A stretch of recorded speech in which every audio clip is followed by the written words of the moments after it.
Greetings all, this is Precious, the new Jamaican. I have a couple of things I want to update you on, and I want to provide you with some information that I think you might find interesting. Stay tuned.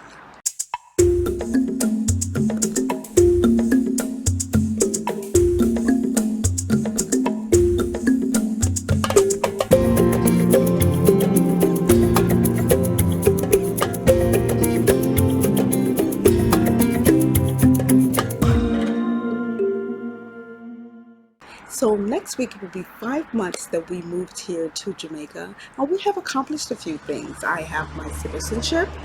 Okay, that was a 4-year process. I have my passport. Um, Raymond has a new birth certificate, and that is a very simple process. You would just go to the Registrar General's office in your parish and apply for a new passport. Pay the fee. In 2 weeks or less, you will have your new passport. We have a new car. The entire shipment ordeal is over and done with. There is the matter of the detention deposit, but at this point, even though that's $400, I would love to have back. If I don't get it back, I'm fine. I just want to move on with my life. And we even have internet access. And speaking of internet, that's one of the first things that I want to talk to you about, your internet on your computer.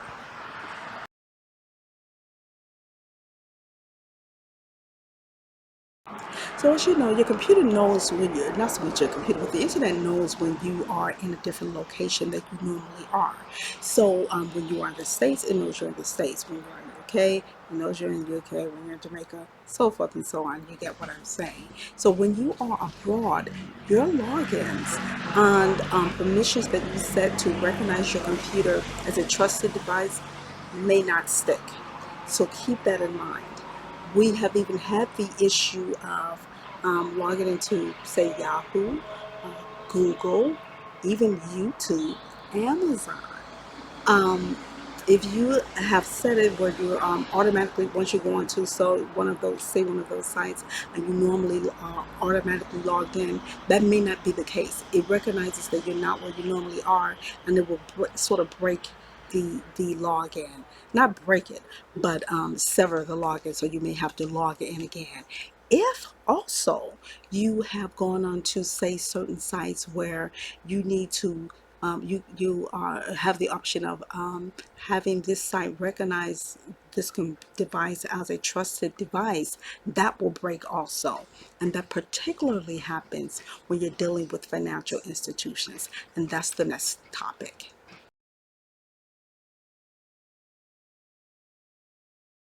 So your financial institution is always looking out for your best interest. So, and I mean your bank accounts, your credit cards, your retirement accounts. So if you suddenly log into any of those accounts while in Jamaica, if you have set your computer as a trusted device, that definitely is going to break, and it's going to want to do that second additional security step in order for you to actually log into your account. I.e., you put in your ID, you put in your password, and then it says we don't recognize this computer. It sort of breaks that. Then it wants to send you a security code, and that security code is normally sent to your cell phone. One bank here, Scotiabank, they will send the security code to an email. But as I understand, most American institutions, financial institutions, will not send those to an email. They want to send it to a cell phone that is already attached to your account. And they it's either via text or via call, and you are given the one of those options. Um, well, here's the thing. When you have moved here, that's not going to work so easily. So from what I see, you have three options. You can either sever all ties with your and cancel all your bank accounts and credit cards and your retirement accounts, which is not even really a thing, or you can maintain a U.S. cell phone. Um, and that's an added cost. Now, I do know that there are many people who have repatriated here and other expats who do indeed maintain a U.S. Cell phone, but I'm not one of those people. I don't believe in having bills that I don't need to have. So what we did, and what I think is your final and best option, is to get a VoIP number. That's a voice over internet protocol number. And that is like the Vonage company Vonage. I believe Google has VoIP number program. What we chose was Magic Jack. We chose Magic Jack because we used them when we lived in Ghana. Now, but when we used them in Ghana, the only way the program actually worked was through your computer, and you could buy like a receiver, and you could plug that receiver into your laptop, into one of the USB ports of your laptop, and you could make phone calls as if you were making a phone call from the state. Well, Magic Jack, as well as the other VoIP providers, they have gotten a lot more savvy, and now they have apps that actually work on your cell phones, whether you have an iPhone or an Android. And so you are not only able to make and receive telephone calls, you're also able to send and receive text messages. And that is what you would use with your financial institutions as your security number that they can call or text a security code to you when you log into their account and they don't recognize the number. They likely will have to do that every single solitary time you log into those accounts. But here's the thing that you want to keep in mind. Set this up before you leave the States. What we did was got our Magic Jack number, and then decided to set up these things after we moved to Jamaica. We were able to do it, but it was a great hassle. Set these all up before you leave the States. Another thing about the VoIP numbers is that you can port your current cell phone number into your VoIP, but that again is an additional cost. It's not that much. I want to say it's between 50 and 100 US dollars, but again, I wasn't willing to pay that, so I just got a totally different number, and I have like a Chicago number, and it's fine. What will happen with your financial institutions if you wanted to have them have that extra security step, be your you have them use your Jamaica cell phone number for that? They won't do it. It's not even that they won't do it, they can't do it. It won't allow them to do it. I had two different banking institutions that tried it, and it's just not a thing. They can't do it to an international number. So again, you're either going to have to cancel all of your credit cards and bank accounts and close up, or and that's not a real option, or maintain a US cell phone. And just keep in mind again that you will be having a cell phone bill, or gonna get yourself a VoIP number. You can use that on your cell phone as another cell phone number that's pretty much free. And at least with Magic Jack, that's a one-time fee. You're not paying. You only pay it yearly if you want to renew it, but it's not a monthly charge. So I think this is the best option. There's one more thing I want to tell you about money, since we're on this topic of money, and that's Jamaican money.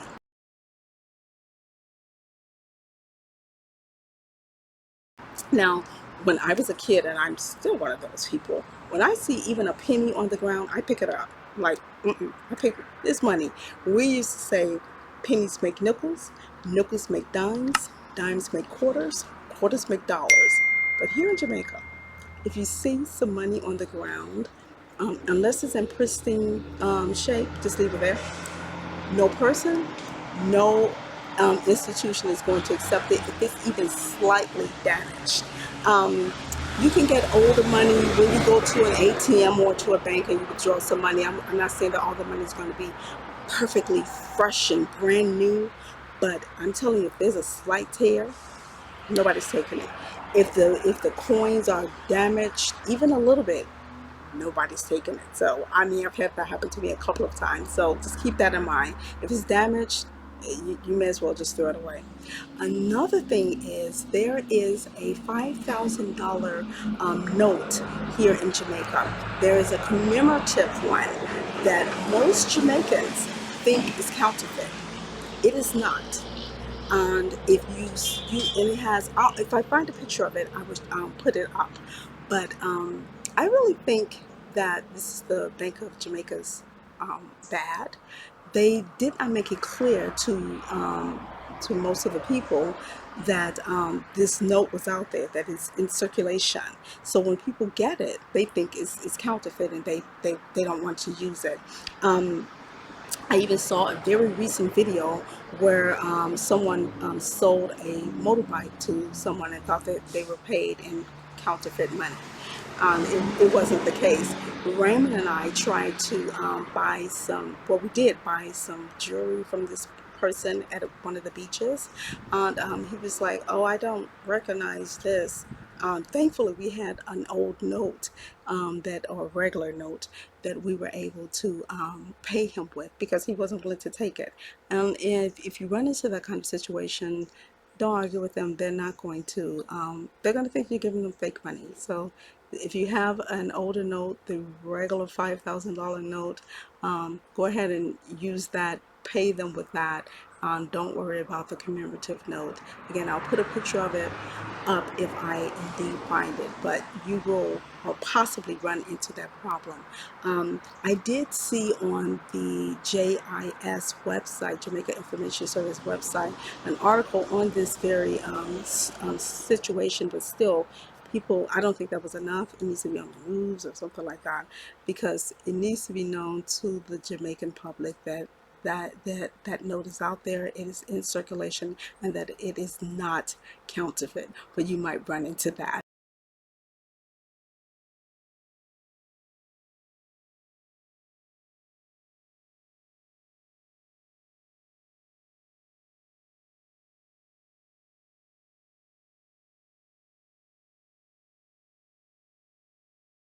That's another thing I want to talk to you about is cash. Make sure you have cash on you. Um, you can't necessarily pay everything with a credit card. Jamaica is very modern, but you'll be surprised at how many companies only deal with cash.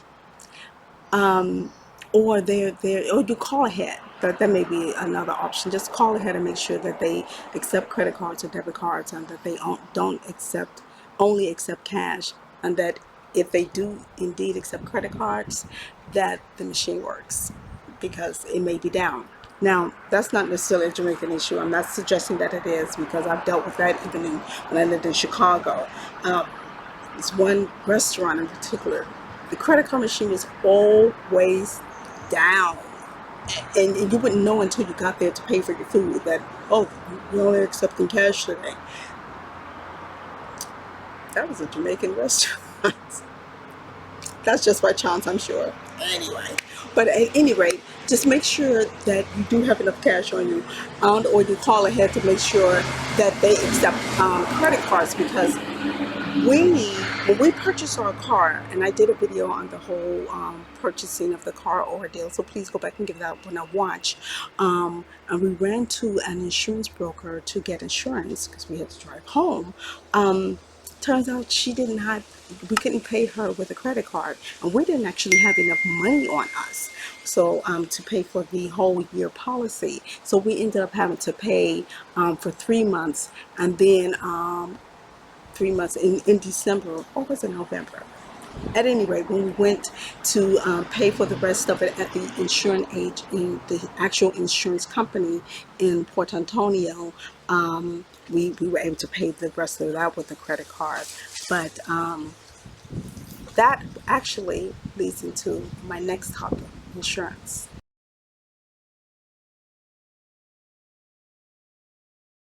So, like I said, we did get our insurance, and we got Advantage General, or is it called General Advantage? But at any rate, we finalized everything at the actual insurance agency in Port Antonio. We set it up through an insurance broker. She's the one who did not have the capability of using a debit or credit card. But it was really kind of interesting, and I'm not sure that this is the case with every single insurance agency, but it was it was odd. So we went in, we spoke with the receptionist and told her what we needed to do.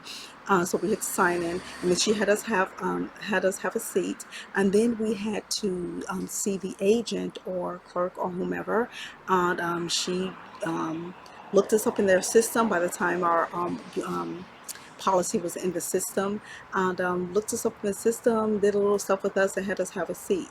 And then we had to see the cashier, paid for the rest of the policy, and then we had to have another seat. And then we had to go back to the clerk, go over everything again, and then we had to have another seat. And then we had to go back to the receptionist to finalize everything, and that was it. Boom, boom, receptionist, have a seat. Agent, have a seat. Cashier, have a seat. Back to the agent, have a seat. Back to the receptionist. It may not be that way with every insurance company. Thankfully, based on the nature of it just being an insurance company, can you imagine if they had one, been a lot of people there, or two, been it's something that people deal with all the time, like say going to the tax office or going to a bank? That would have been an all-day ordeal, though. But even though we had to do all of that, it really didn't take that long. I don't think we were in that office for 30 minutes, but I just be aware that you may have to deal with some of that. Ren was saying that he thinks that's like the old British bureaucracy, that they're still kind of have their heads wrapped around. I don't know, but I just thought it was kind of odd that we had to sit there and go from one desk to another and sit down and go back to anyway. But you may have to deal with something like that. But speaking of the car, that's the next topic.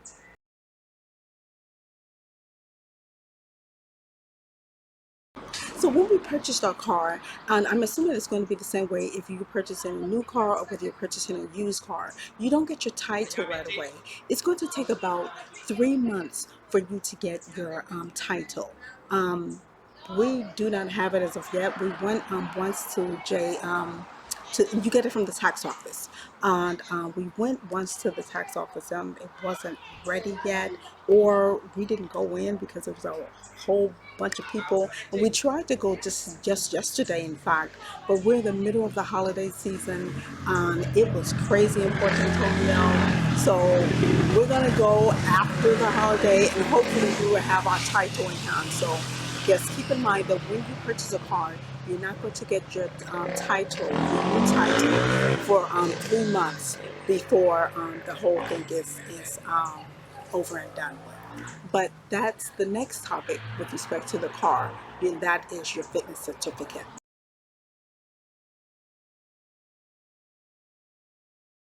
If you recall in that video, I mentioned that you have to have a fitness certificate, and the fitness certificate is something that you get to make sure that your car is fit to ride on the roads in Jamaica. And it was very strange. The young man that we bought the car from, as well as a clerk at the tax office, told us that we would have to pay for the fitness certificate online, then go to a particular mechanic that is approved to certify whether to check out your car and certify whether it is fit to ride on the roads of Jamaica, and then go back to the tax office and get your fitness certificate. Well, only part of that is true. You pay for the fitness certificate online at taj.gov.jm, and you go to the services tab across the top, and it's other services, and you'll find you can pay it there. You'll then either print out your receipt or have your receipt on your phone. Then you're going to go to the Ministry of Transportation and Mining. Um, this is where we had to go here in Port Antonio. Now that picture on there, you see it says Ministry of Transportation and Works. The title has changed. But you don't go to a special mechanic, you go there. Now this is actually the same place where you would get a driver's license, where you can take your driver's test. There's a range for you to take the road test and everything. And but this is where you go to get your fitness certificate, and where you go to get your car examined. And they have techs there who would examine your car. Now it's funny, the first time we went, our car did not pass, because it turns out the light that illuminates the license plate was out. And that was an easy fix, thank God. So we were able to go to an automotive store and get the little lights. I forgot how much it cost. It didn't cost that much. We went back to that office, and they checked out the car. It passed, and you get your fitness certificate from them. You never have to go back to the tax office. So maybe that used to be the case, but that is not the case. You pay for it online at taj.gov.jm. You go to the Ministry of Transportation and Mining. You get your inspection. You get your fitness certificate from them. Um, that's how that's done.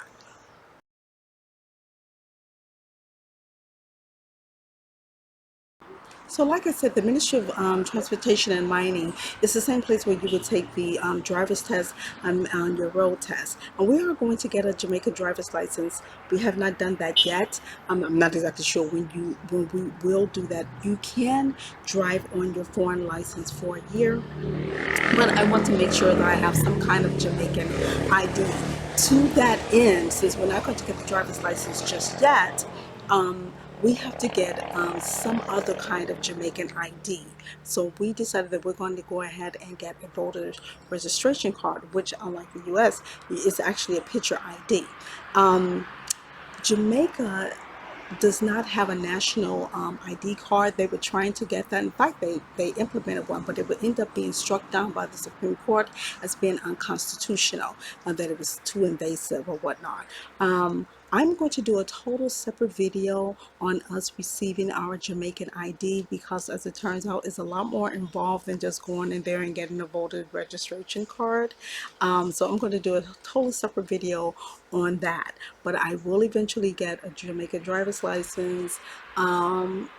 And a Jamaican a voter's registration card. One of the reasons why I'm going to, though I'm going to get a Jamaica's driver's license, I'm going to maintain my U.S. driver's license because, truth be told, when I go to the U.S. and I drive, I don't really want to, God forbid I ever get pulled over or anything, but I don't want to present a Jamaican driver's license because the U.S. is a trip.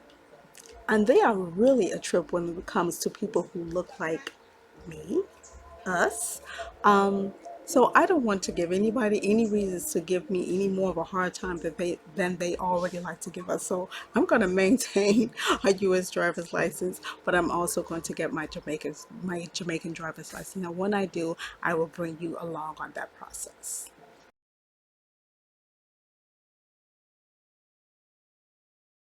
Now, the next thing I wanted to talk to you about is a Justice of the Peace.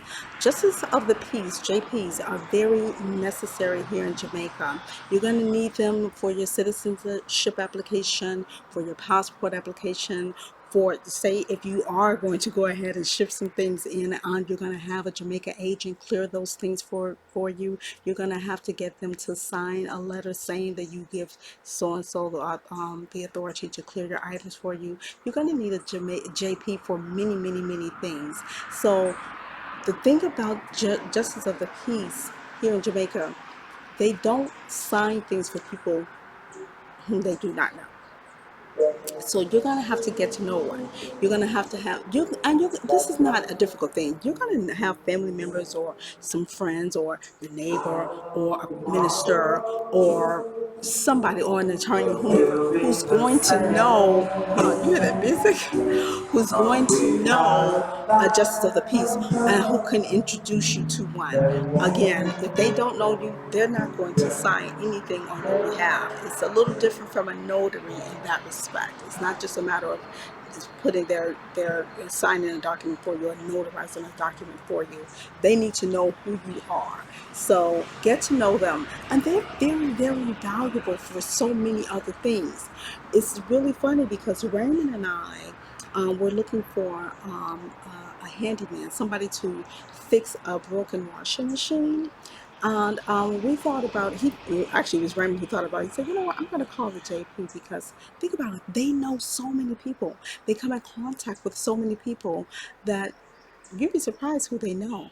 Sure enough, she knew the perfect mechanic for us, and he was able to fix our machine. He turned out to be a mechanic for the handyman rather for a particular hotel, and he fixes all of their, machines and whatnot, and refrigerators and washers and dryers and all that jazz. So that really turned out.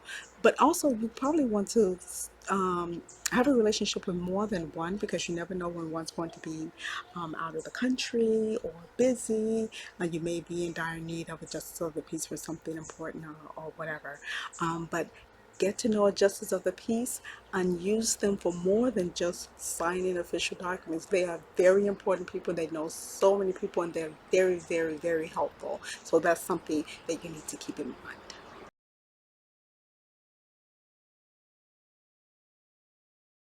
Now, here's another thing that's totally random, and it may not be the case all over the island. Um, it is the holiday season. It is the Christmas season, and ABMs, at least in my parish, are only allowing people to withdraw 5,000 Jamaican dollars at a time.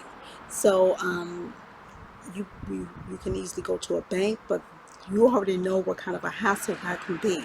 So if you're going to run to an ABM, know that, and it could just be my bank as well, in CB, but yeah, know that there's a possibility that you may be limited on the amount of money you can withdraw from an ATM machine during the Christmas season. And that's because I'm guessing there's so many people here, and there's so many people use them. They don't want people going to be spending a whole lot of money, and they want to make sure that each machine has enough money in it at a time. But yeah, 5,000 Jamaican dollars may be all you are able to withdraw from an ABM machine around the holiday season. There's one other thing that you should know with respect to the holiday season.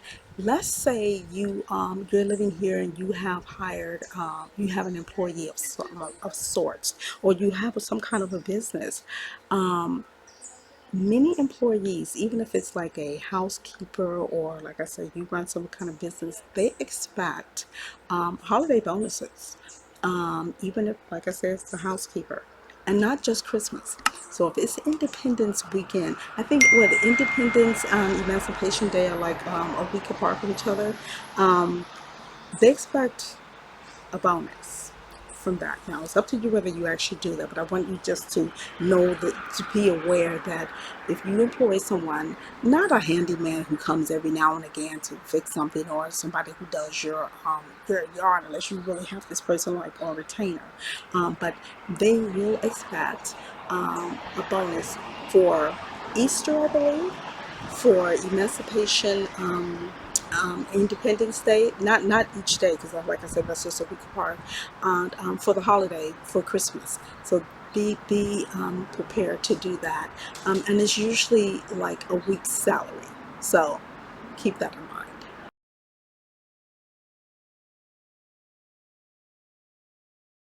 Thank you so much for spending part of your day with me. That is all I have for you on our updates and other little tidbits of information that I thought you might find helpful. I trusted it was indeed helpful. If you have not done so, please subscribe to this channel and hit the notification bell so you will know every time I upload a new video.